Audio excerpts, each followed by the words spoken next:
I'm Lauren Whitaker, 33 years old, and I built a cybersecurity company from scratch that was valued at $50 million.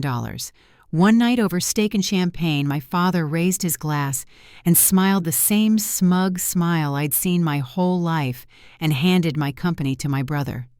Just like that. He'd never written a line of code, never closed a deal, never pulled an all-nighter on coffee and hope. And now he was the CEO of everything I had built. They thought I'd fall in line. They didn't know what was coming. Before I tell you what happened next, let me know in the comments where you're tuning in from and hit that like and subscribe button if you've ever had to fight for what was already yours. I grew up in Bellevue, Washington, in a home where appearances were everything.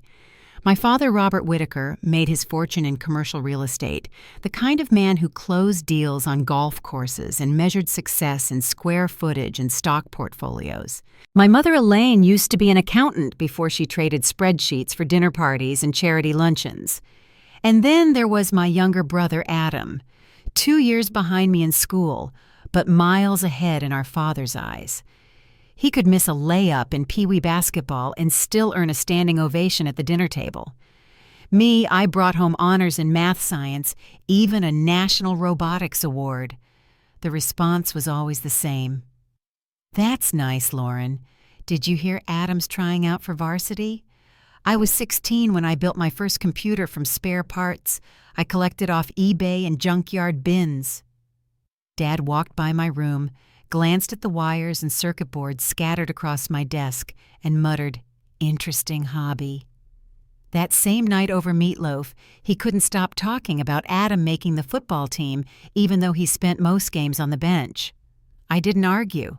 I just kept building. By senior year, I was writing simple security software and tutoring classmates to save for college.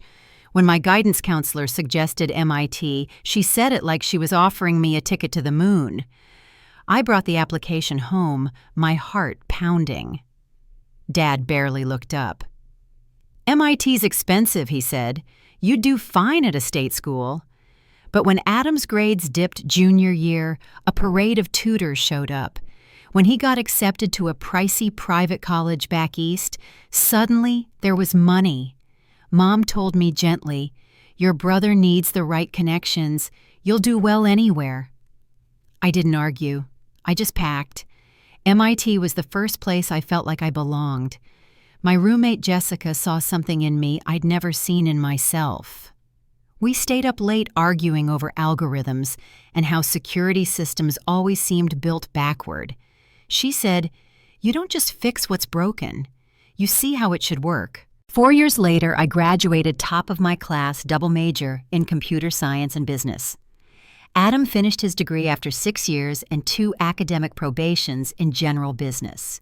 At my graduation dinner, Dad raised his glass and said, "To Lauren, always the studious one." Then he turned eyes lighting up, and to Adam's new job at Wexford Development, VP at 24. Now that's impressive. His salary outpaced mine 3-to-1, and his job was handed to him by one of Dad's country club buddies. I spent the next few years climbing the ranks at a mid-sized tech firm, working 12-hour days and rewriting broken systems, while Adam floated from department to department, each move labeled broadening experience. But then came the moment everything changed. During a late-night project for a banking client, I discovered a serious vulnerability, one that could compromise millions of records. I stayed up for days building a streamlined, secure fix. My manager called it impressive, then dismissed it because corporate had preferred vendors. I called Jessica. By then, she was working in venture capital. "I know this works," I told her, "but no one's listening." "Maybe," she said, "you're telling the wrong people." That night, I sat alone at my kitchen table with a notepad and a secondhand whiteboard. I wrote the words "Secure Sync" in thick blue marker. I didn't know it yet, but I had just started a war. The morning I handed in my resignation at Prism Technologies, it felt like stepping off a cliff. There was no safety net, just me, a whiteboard, and an idea that wouldn't leave me alone. I converted the second bedroom of my apartment into an office, moved out the dresser, brought in an old desk and folding chair. I pinned sketches and flow charts on every wall until it looked like I was planning something bigger than just a product. I named it SecureSync, a way to connect and protect data across platforms without sacrificing speed. I knew it worked. What I didn't know yet was how hard it would be to get anyone to believe in it.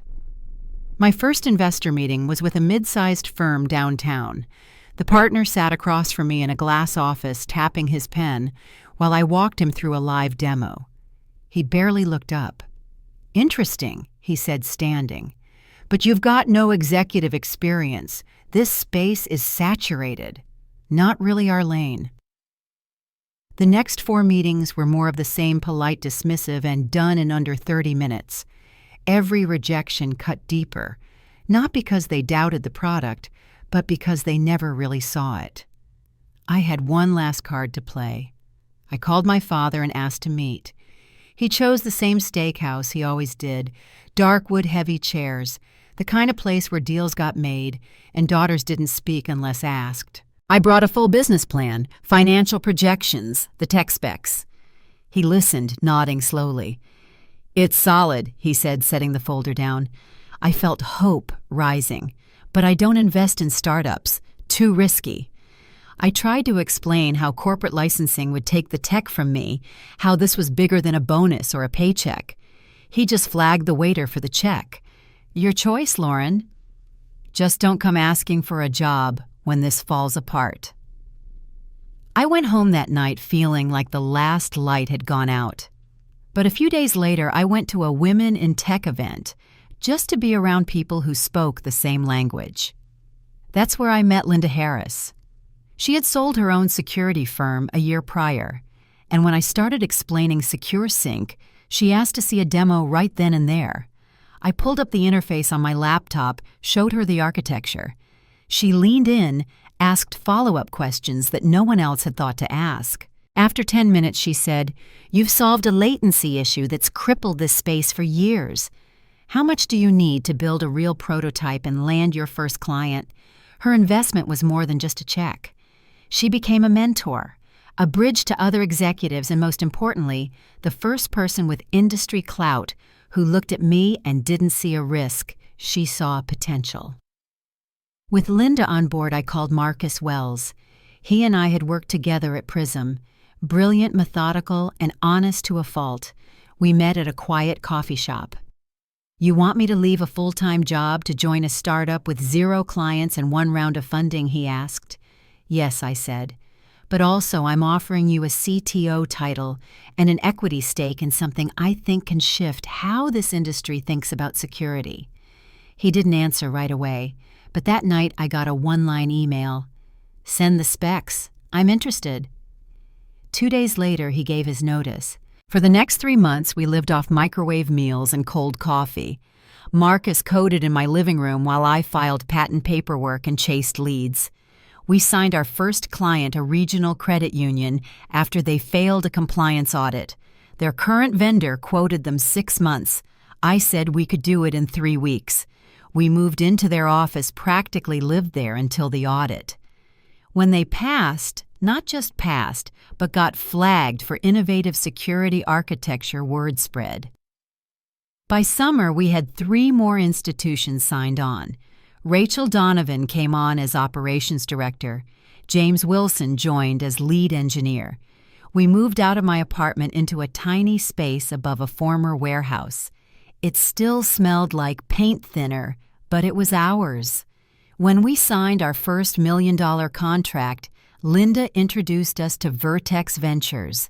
They saw the growth, saw the patents, saw the client list, and offered a $2 million seed round. The day the deal closed, I got a call from my father. $5 million valuation. "That's legitimate," he said. "Thanks," I told him. He paused. "Now that you're scaling, you might want more experienced management. I know a few executives who could help." "We've got it covered," I said. "But I appreciate the offer." "Don't get defensive," he replied. "I'm just trying to help." I ended the call early, walked back into the office where my team was popping cheap champagne in plastic cups. Rachel was handing out paper plates. Marcus was still hunched over his screen, but smiled when I walked in. For the first time in a long time, I didn't feel like I needed my father's approval. I had a team who saw me, who trusted me, and who were building something extraordinary alongside me. 18 months in, we had 23 employees and a real office in downtown Seattle. Our names started showing up in trade articles. Marcus's engineering teams were doing things no one else could. Rachel had us scaling without breaking anything. At the Tech Secure conference, we won Most Innovative Solution, beating out companies that once wouldn't take our calls. That night, we closed a $15 million Series B. The valuation hit $25 million.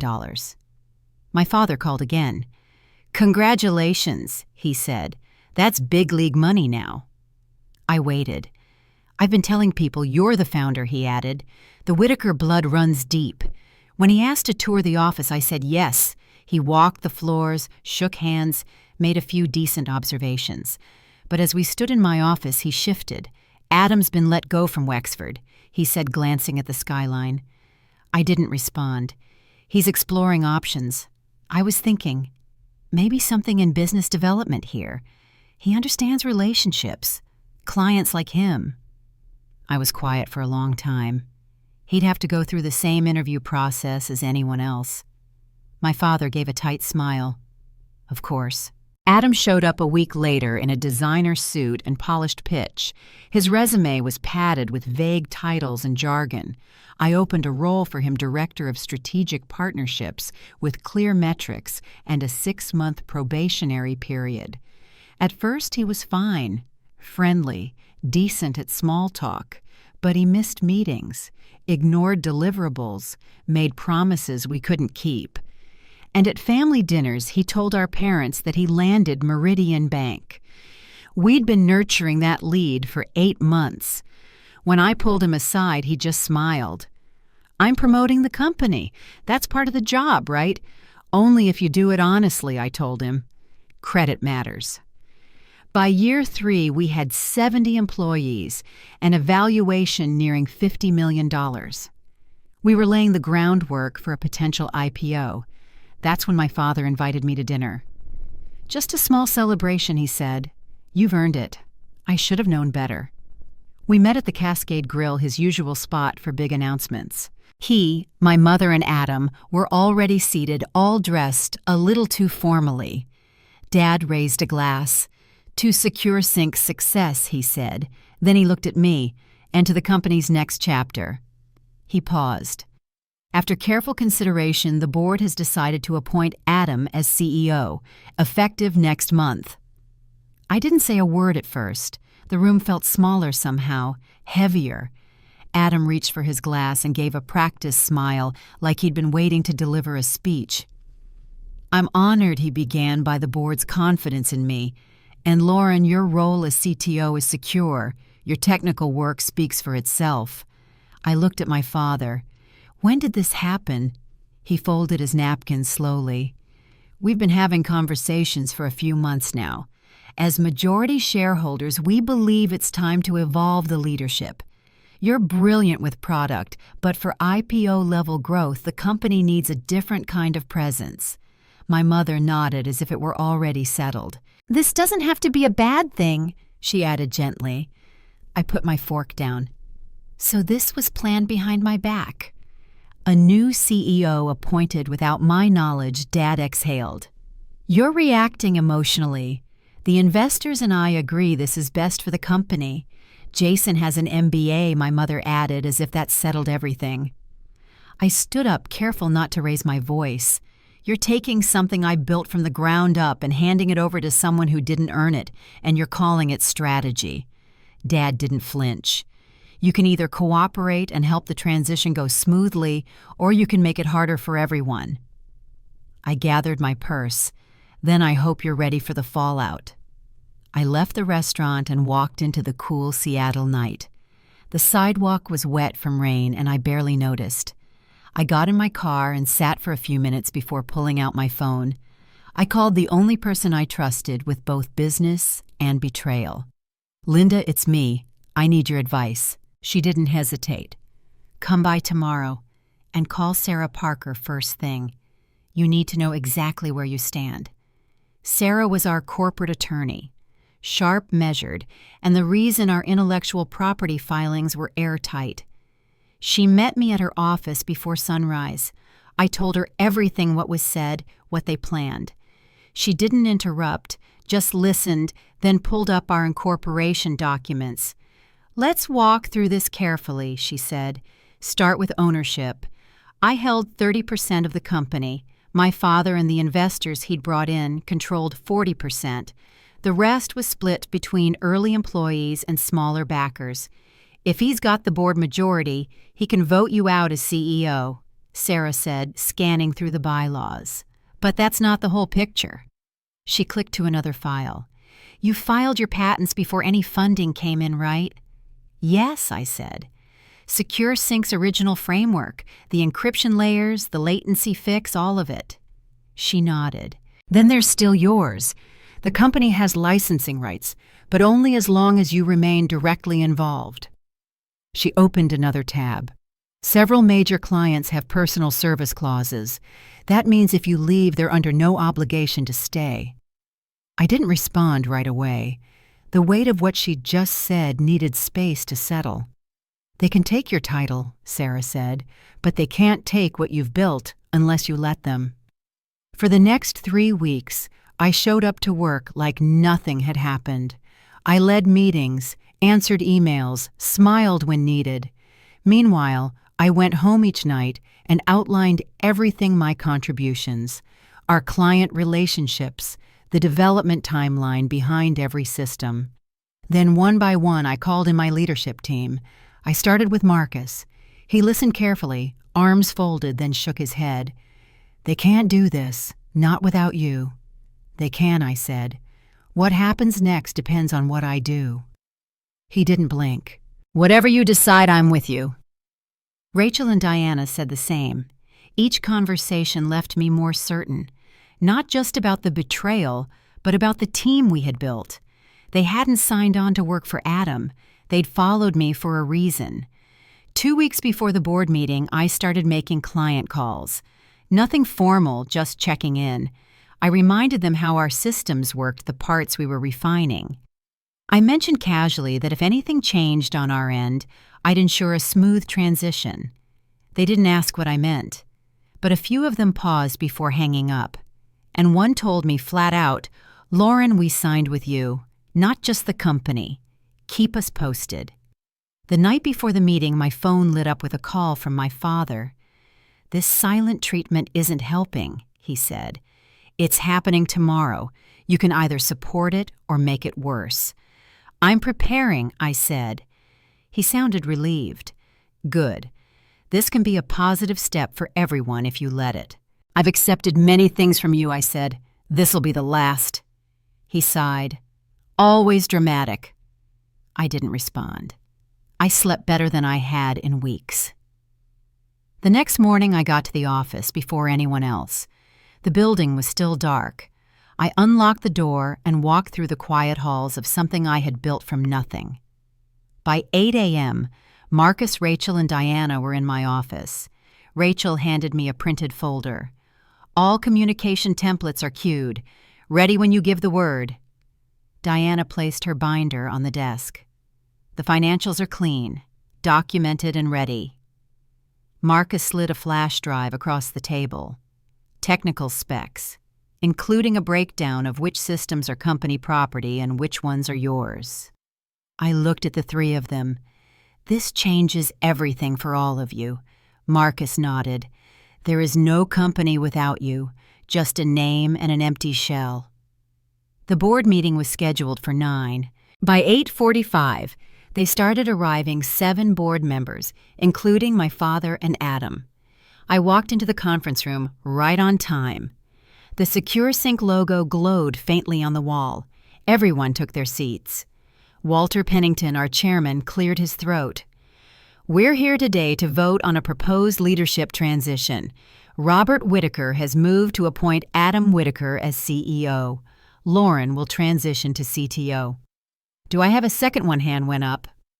Before they could proceed, I stood. I'd like to say a few words. Walter gestured. Go ahead. I passed out folders to each board member. These documents outline the current state of the company, including potential risks involved in this transition. I began with the patents, each one filed before any outside funding, each one tied to my name.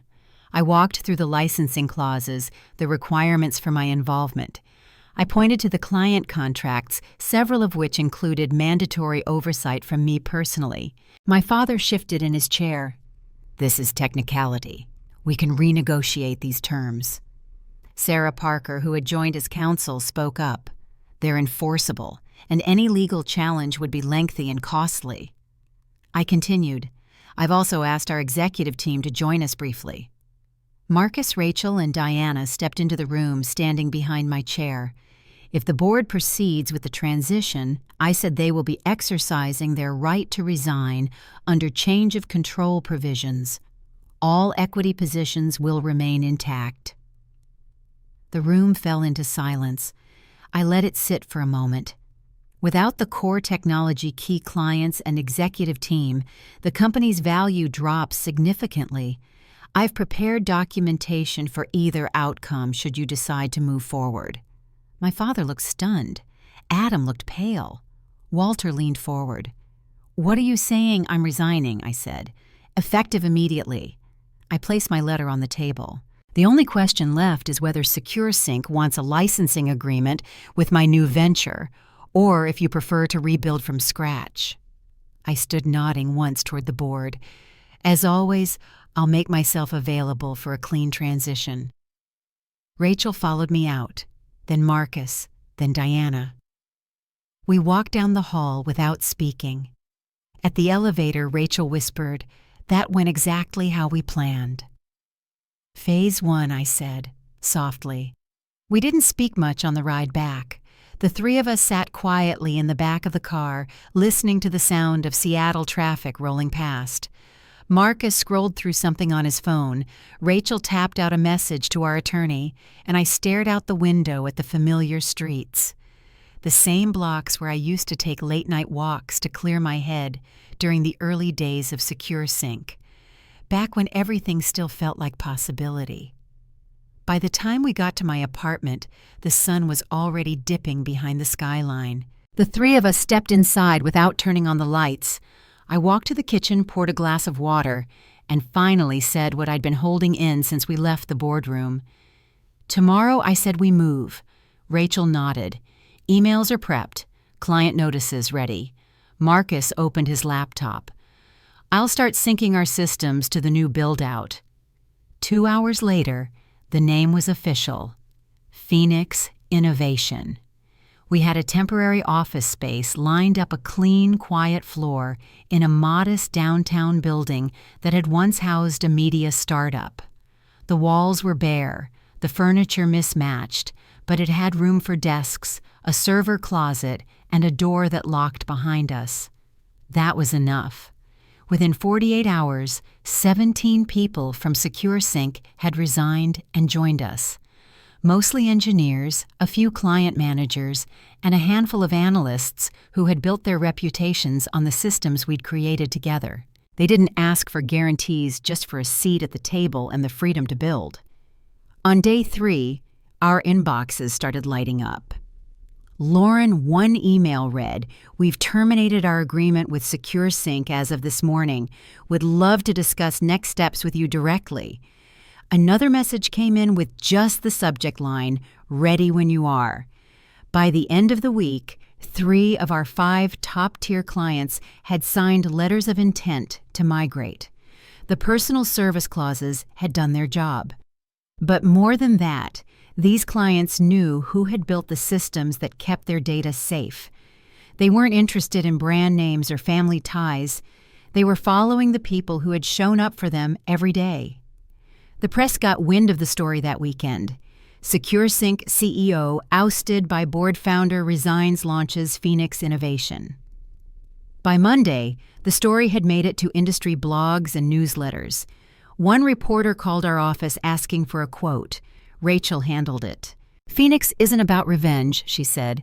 "It's about rebuilding with the right people and the right values." I didn't comment publicly. I didn't need to. Behind the scenes, my father left 5 voicemails in one afternoon. The tone shifted with each one. First stern, then annoyed, then measured. Finally, he left a message that just said, "Let's talk. This is getting out of hand." Adam didn't call. He sent a single text. "You've ruined everything. Hope you're happy." I didn't answer either of them. I was too busy interviewing new hires, reviewing architecture diagrams, and walking through lease agreements for our future space. Phoenix had become more than just a name.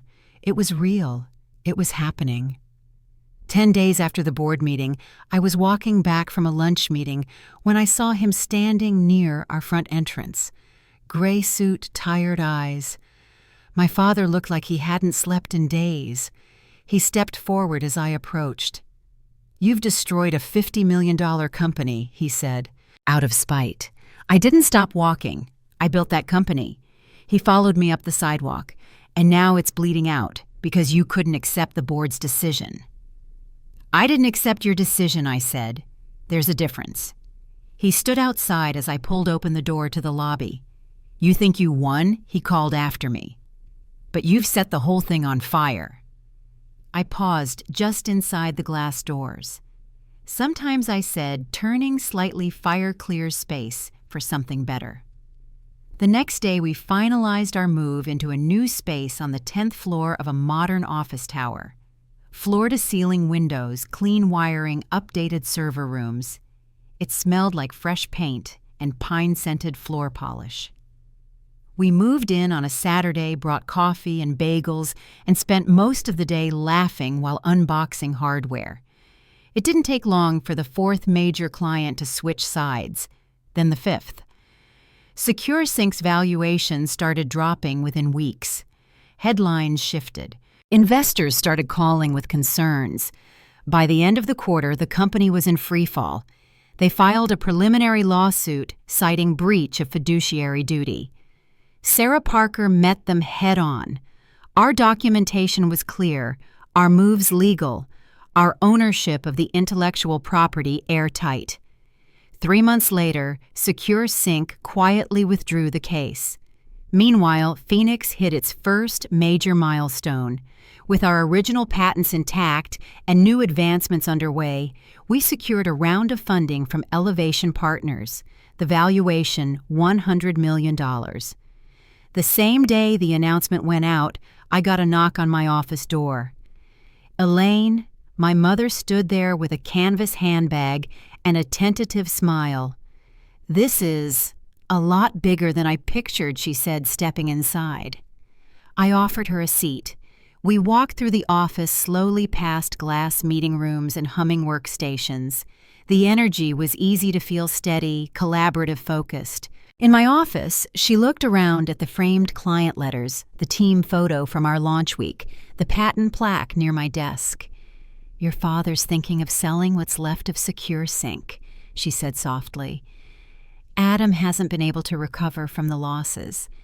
They won't say it outright, but I think they know." I listened. She looked down at her hands. "I should have spoken up years ago. I saw it happening how they favored Adam. I told myself it wasn't my place to interfere." I nodded. "We all made choices.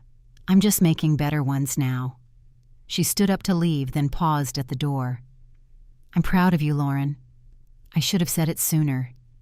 I didn't answer right away. I just gave a small nod and walked her to the elevator. The doors closed.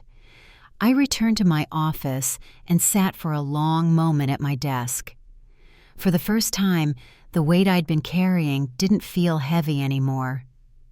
The morning after my mother's visit, I arrived at the office early. The building was still quiet. I stood for a while in the hallway, looking at the Phoenix logo on the glass, a stylized bird wings lifted surrounded by flickers of code. We had put it up just weeks earlier. It already felt permanent. Marcus met me in the break room just after 8. Diana's final projections came in, he said, sliding a printout onto the table. We're holding profitability even with the hires.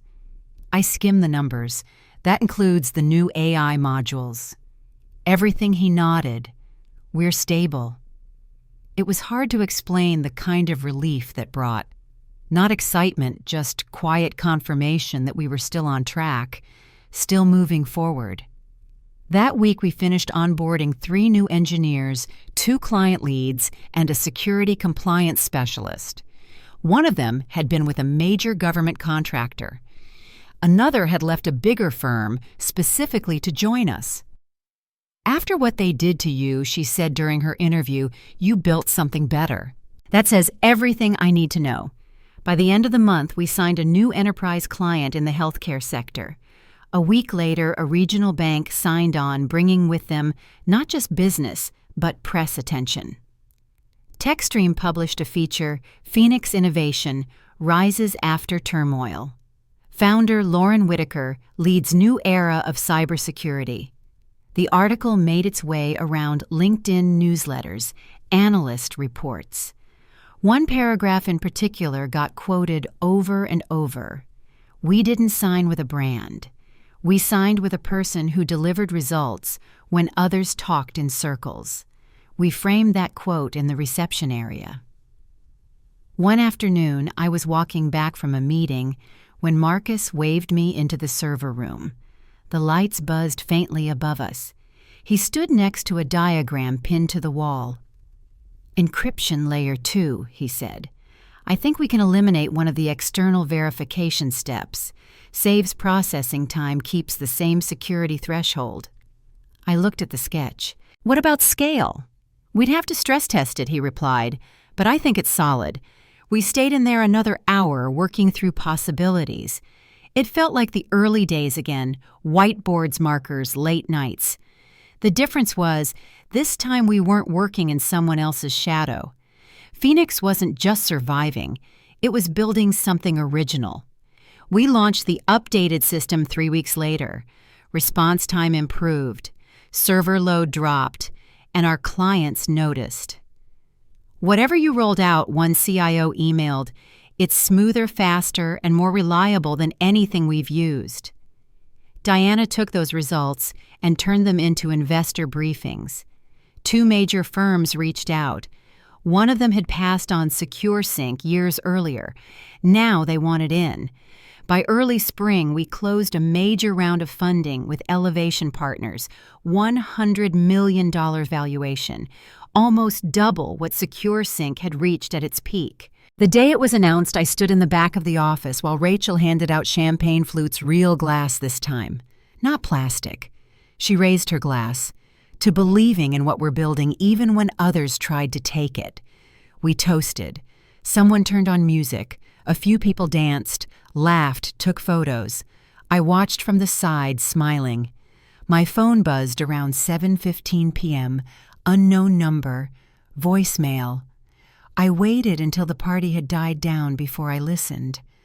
Lauren, my father's voice said, "We should talk." I didn't respond, but I knew he'd be back, and 2 weeks later, he was. It was mid-afternoon. Diana had just wrapped up a meeting when my assistant walked in, phone in hand. "Your father's downstairs," she said. "He's asking for 5 minutes." I looked out the window. The city below was hazy in the light. I paused, then nodded. "Send him up." He came into the boardroom quietly. He looked smaller than I remembered. Not in stature, but in posture. Like someone who'd spent months trying to rewrite something that had already gone to print. He glanced around the room. "It's impressive," he said. "Thank you," I replied. "What brings you here?" He sat down, folded his hands. "I got an offer yesterday for the real estate company. Higher than I ever thought it'd sell for." I waited. He exhaled. It got me thinking about legacy. What I built. What I'm leaving behind. He looked over at me. "I was wrong. About SecureSync. About you." He said it plainly, not rehearsed, not defensive. I thought I was helping bringing in someone I could guide shape. I didn't see what you'd already done. By the time I realized it, I'd backed myself into a corner.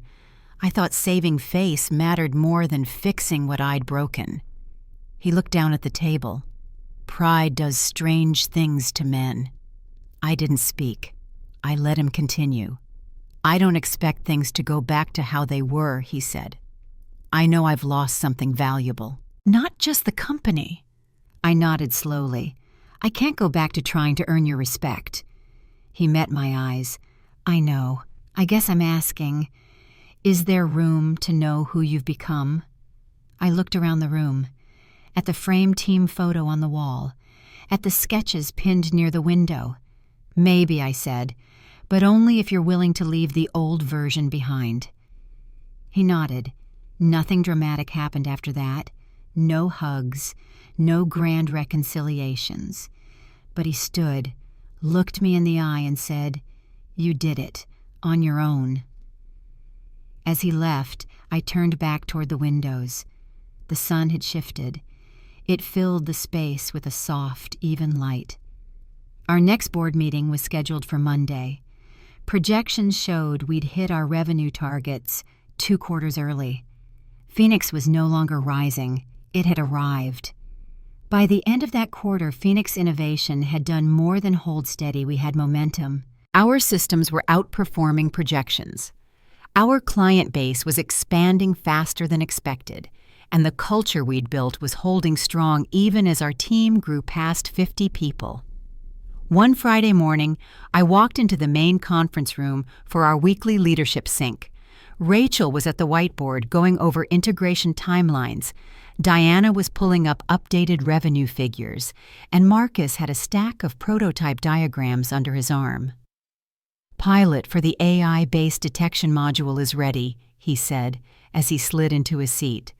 "We're testing with 2 healthcare clients next week." Diana tapped her screen. "And we're in final review with 3 more prospects. If they close, we'll break our annual revenue target 6 months early." Rachel smiled without looking up. "We may need to schedule a second hiring round." We were seated around the same table we'd used since move-in polished oak small scratches along the edges where laptops and coffee cups had made their mark. The kind of wear that meant work had been done here. As the meeting wrapped, Marcus leaned over. "By the way you see the news," I shook my head. "What happened?" He turned his laptop toward me.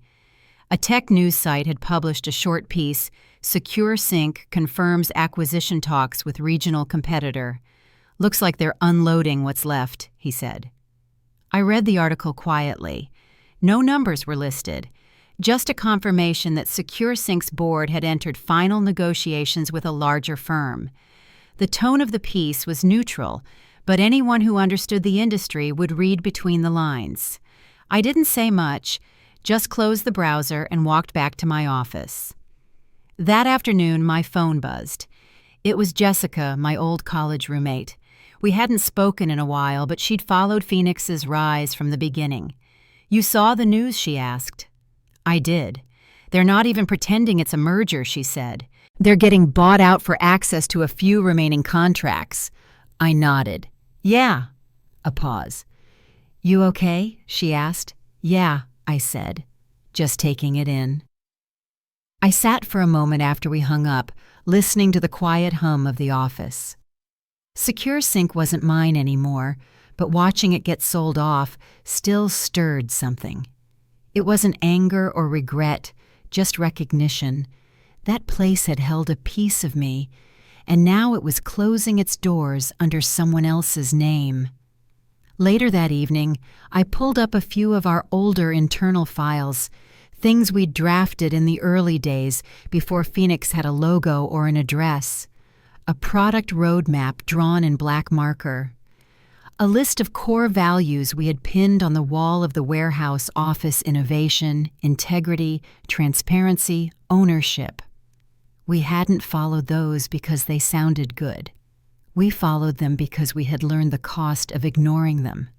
That Monday, we met with Elevation Partners for a second strategy session. They'd been impressed not just with our growth, but with the way our clients talked about us. Every executive I speak with, the partner said, tells me the same thing: they trust your team more than anyone else in the space. Rachel handed him a testimonial packet. Our average client retention is 31% higher than the industry benchmark. He looked up. How far out are you from IPO conversations? Diana answered before I could. 18 months conservatively, 12 if we maintain current velocity. I looked around the room and saw quiet nods. It wasn't bravado, it was readiness. After the meeting, I stayed back. Just me and the window, the city stretching out below. I thought about all the quiet choices we'd made every late night, every risk we took after walking away from something we thought we couldn't live without. Phoenix wasn't about proving a point anymore. It was about building something that lasted. And just when it felt like things had finally balanced out, the past came back again. This time in the form of a phone call from a journalist. Lauren, she said, we're running a feature on industry turnarounds and founder resilience. Your story is coming up in every conversation. I listened. We're profiling companies that didn't just bounce back, they rewrote the market. Your name keeps coming up alongside some major players. She asked if I'd be willing to sit down for a recorded interview. I told her I'd think about it. I hung up and sat at my desk, watching a sliver of sunlight stretch across the floor. A few hours later, Diana knocked on my door.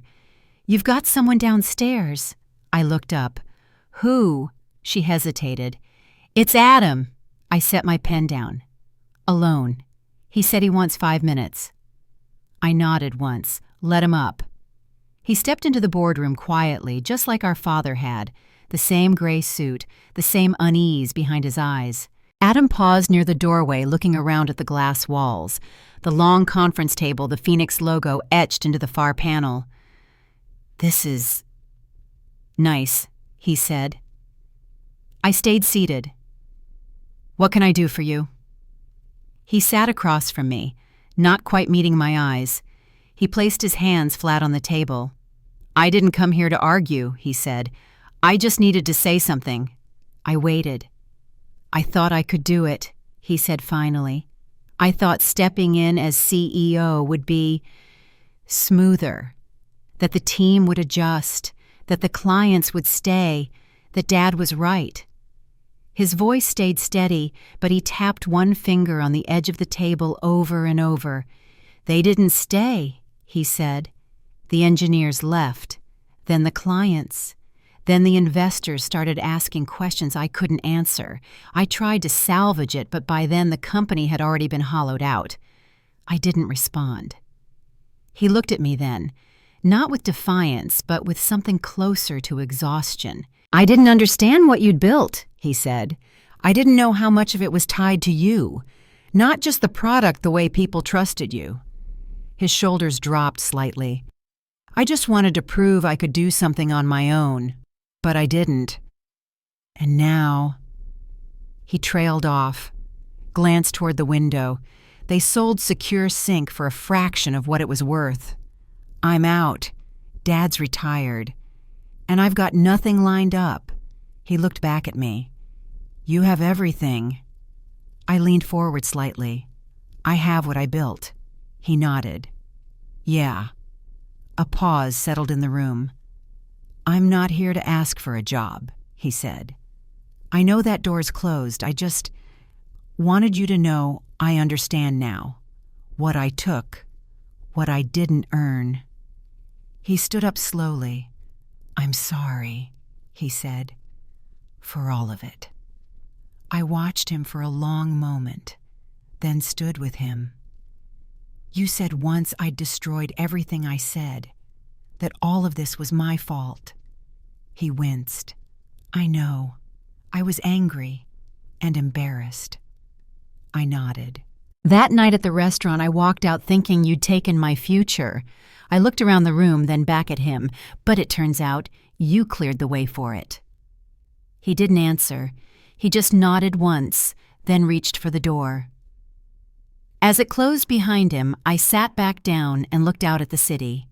Later that week, I had lunch with Rachel and Marcus at the new Italian place downstairs. We talked through onboarding for our incoming hires, ran through the product roadmap, and confirmed the next round of client demos. As we got up to leave, Marcus turned to me. "You okay after that visit, I am?" I said. Surprisingly. Rachel adjusted her coat. "He looked different." "He is," I said. "We all are." That evening, I walked past the framed news article near the elevator, the one announcing our funding round. Just below it, a new piece had been added, an industry feature titled, "How Phoenix Innovation Redefined Founder Resilience." Under the headline was a quote from one of our longest-standing clients. "We didn't invest in a company, we invested in a vision. And we followed the woman who never once compromised on it." I stood in front of that wall for a moment, then turned off the lights and locked the office behind me. 2 years after I walked out of that restaurant, the night everything I built was nearly taken from me. Phoenix Innovation reached unicorn status. Our team had grown to over 100 people, and we just rung the bell on a successful IPO, the kind of day most people only dream about. The headlines came quickly. Interviews, panel invites, case studies. My name was on magazine covers that once wouldn't return my calls. But the most meaningful part didn't come from press or numbers. It came during a quiet Thursday morning meeting in our mentorship room, a space we designed just for one-on-one sessions with interns and junior hires. I was speaking with a young woman named Alina. Fresh out of college, sharp as a tack, and nervous in that way I remembered well. She was building her first product prototype and was second-guessing every line of it. "What if it's not good enough?" she asked, fidgeting with her pen. I smiled. "Do you believe in the problem you're solving?" She nodded. "Then build it anyway. Let the right people catch up." I'd heard those words years ago from the first person who believed in me when no one else would. And now I was passing them on. That was the full circle moment. We had also built something I never had coming up, a mentorship program for women entering cybersecurity. Every hire was paired with someone who could help them navigate the space, not just as engineers, but as leaders. And for every dollar that came in, we put something back out: scholarships, community partnerships, access programs. Not because it looked good on paper, but because I remembered how hard it was to start with no cushion. My relationship with my family found a quieter rhythm. My father and I met occasionally, mostly short conversations, respectful. We never rehashed what happened. There was no apology beyond the one he'd already given, but there was a steadiness to it now. He came to understand who I had become, not because I demanded it, but because I stopped needing him to. Adam moved on. Last I heard, he'd taken a role at a mid-level firm out of state. We didn't speak often, but when we did, it was polite. No tension. Just two people who'd finally accepted who they were and who they weren't. There's something strange about losing everything you thought defined you, and then realizing it's what sets you free. SecureSync was never the end of my story. It was the beginning of me stepping into it fully without compromise. What they tried to take wasn't just a company, it was my voice, my authority, my worth. But in trying to strip that away, they gave me the one thing I hadn't been able to claim before: the knowledge that I didn't need anyone's permission to lead. That kind of clarity doesn't arrive in a single moment. It builds over time in every step you take after the betrayal, every meeting where you speak without flinching, every decision you make without apology. And one day you find yourself in a room you built, surrounded by people who believe in what you stood for all along, not because they were told to, but because they saw it for themselves. So if you've ever had something taken from you or been told you weren't enough, keep going. The people who try to silence you often have no idea what you're capable of. But you do. Thank you for spending this time with me. If this story reminded you of your own, feel free to share it in the comments. I'd love to hear it. And if you know someone who needs to hear this today, go ahead and send it their way. Sometimes the road to justice is quiet, steady, built one brick at a time, but when it arrives, it stands.